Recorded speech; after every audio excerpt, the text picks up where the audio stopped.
Welcome back to Philippines Uncut. I'm Buddy Cunanan. Tonight's topic is Discover Kendo, and joining us are the guys from the Middle Kendo Club, Jojo Serena and Ricky Cruz, both black belts, multiple Dan black belts. So Jojo, Ricky, welcome to our second segment. Now, nice video, right? We showed before we came on, and also the first segment we showed like an MTV-ish type video. Right. What do you guys have to say about that? You know, it's something we found on YouTube, and I thought it'd be nice to play, just to get people, people's interests, piqued by Kendo. Okay, well, the first video, the MTV, I think the shots were done and choreographed mostly for artistic purposes. Okay. No? While the second video was more authentic. It's really what we do. In the second video, they showed two practice methods of Kendo. The first one, where they're not wearing armor, is what we call Kendo Kata. It's really just form practice. It uses a hard wooden sword called bokuto, and it doesn't involve hitting. It just studies the form, how the sword is used. And the second half of it was where they were both wearing armor, and they were actually making contact with a sword. And it uses a different sword. Uses a bamboo sword that's made of 4 slats of bamboo that are tied together, so as to soften the impact. Yeah. So I mean, we'll see this gear later, and we'll talk about in depth in the next segment. Yes. When you guys give us a demo of your stuff. Okay. Now, let's talk about the martial art of Kendo. How did this start? Because it looks very like let's say in the movies you watch The Last Samurai or you watch Yakuza with Ken Watanabe. No, I mean not Watanabe. Ken Takakura. The old movie with the Yakuza I'm sorry, I wasn't born. Okay, anyway, these movies, all these Hollywood movies, no? So, how did it start? Really, I mean, it was a samurai form, no? It started during the samurai era, and then once there was peace in Japan, they didn't need the samurais anymore. So what they did was they consolidated the schools of samurai and then came up with Kendo, and then also the armor, as you saw, came also before that era wherein they need to practice it. So they came up with stuff like the shinai that won't kill someone. So while they practice the forms, and then after World War II, when they lost, the Americans banned.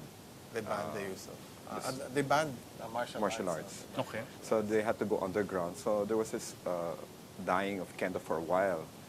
So instead of saying... In order to revive it, they made it into a sport. The All Japan Kendo Federation, wherein it's not, the concentration is not anymore killing, but of developing of oneself through hard practice. I think that was the biggest change. No? Instead of Kendo being about overcoming an opponent, it turned inward and it became more about overcoming yourself and your own.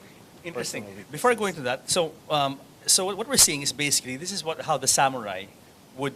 I mean, this is their craft. This is how they would do swordplay. Correct. Yes. I mean, back in during the samurai era. Correct. Now, interesting. You said that it segued from being a martial art to being really an art form. I mean, can Kendo be used as a martial art? Because when you say martial arts, there is that aspect of self-defense, right? Being able to protect yourself from harm. Right. Does Kendo fall into that category? It's not Kendo.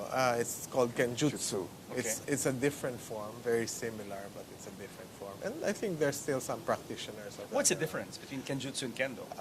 Kenjutsu is about killing. It's about using... How to kill. No, but you guys, I mean, practicing this art form, if you have like a sword in your hands, I mean, you could inflict serious bodily harm on someone. You're using your training, no? Yes, of course. I mean, like just these guys now on the screen. Yeah. I mean, you could use this to defend yourself if you had like a bladed weapon. We probably could, but probably not as effective as somebody who was into Kenjutsu. Yeah. Okay. The objectives are different. Okay. Because unlike karate or judo, where it really is about, it's an art, but it's also about defending yourself. Combat. Combat. Yes. You guys don't consider Kendo combat. No, no, not really. Interesting, because when you watch it like this, I mean, Yeah. it looks like, as I said, it looks pretty violent. Right, But right. but in reality, Yeah, and I think a lot of people are misled by that. Yeah. No? They think that, they watch samurai movies Yeah. or they watch anime, and they think it's all about becoming ninjas. Or samurais or samurai X. I guess But that's the it's- reason, Yeah, the it's- mortality rate. And you go, oh, when do I start killing people? Or when do I start slicing people? when I you go, start mixing it up, no? Yeah. so we don't. They don't, they don't realize. So, it's okay, not. guys, how do we sell kendo to people watching now? Because, like, example, parents watching now probably are considering it's summertime, let's Yeah. get our kid into taekwondo, karate. Why kendo? Well, let's, Ricky, you Me, first. I would consider kendo because for me it changed my life. It really changed my life. I am more calm now. I'm calmer, and I would be more. I was erratic before. I would do things, but now when I do things, I was a clutter maniac before. Just throw things at home. Don't have any responsibilities with my stuff. But now I'm so organized. How does kendo, kind of put your life into order? Because when you do stuff in kendo, there's a way. Kendo would mean ken is sword, and then the way. There's a way of using the sword. So very, very, very slight. Even kneeling down, there's a way. There's also a way of holding the sword. There's a way of your footwork. The Filipinos' footwork is kind of a bit this Yeah. way. And in kendo, you have to force yourself to be parallel, to move parallel, so that you could move easily, More effective.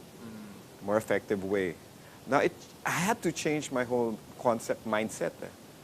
It's a rewiring of who you are. So before I was kalat, now I'm more organized, more medyo OC pa nga, borderline obsessive compulsive. Pero I think that's a good sense, or even orderly. Yes, yes. And And you attribute this to the rigors of kendo. Is it difficult to train? Because, I mean, watching the videos again, I mean, from a layperson's point of view, it just looks like two people, Right. swinging this stick. Or Sure. Yeah. And how many ways can you really swing a stick, right? I mean, from a layperson point of view. Right, So right. I mean, is it hard? Well, yes, it is. It's not easy, and in fact, we say that it's a lifetime. Takes a lifetime to learn, because that kendo is life, and it teaches you all the important lessons that you need to get through to life.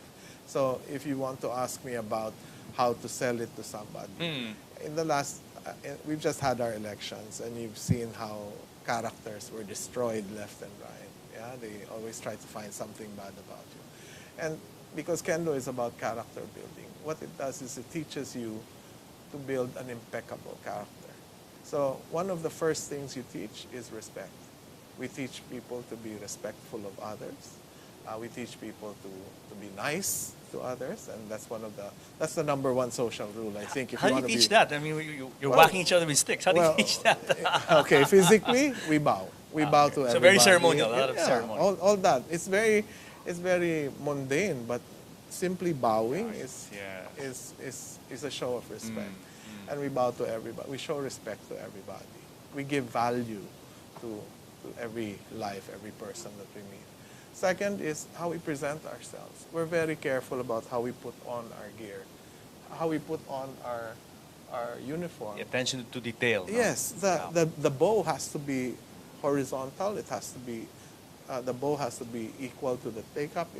It's everything is. I guess that's the difference between kendo, from a layperson point of view, because I just interviewed the karate guys last week. Yeah. I mean, the difference is really maybe the attention to detail Exactly. and the little things that, because it is an armored, pseudo-bladed sport, Yes, right? yes. Maybe there's more attention to that kind of little detail. Even Very folding, Japanese. folding Right, our uniform, there's also a way. You don't just. We just not haphazardly fold our uniform. There's a way.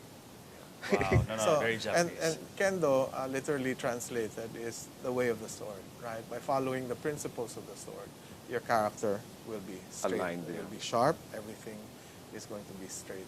So I think Dang from there- matuwid. Oh, daang matuwid, exactly. That's it. No, That's no, what it there you is. go. There you Except go. that not everybody knows the meaning of daang matuwid. Well, maybe right? they should There's take so many- kendo. Precisely, precisely. Nice, nice. Now, would you say that there is a meditation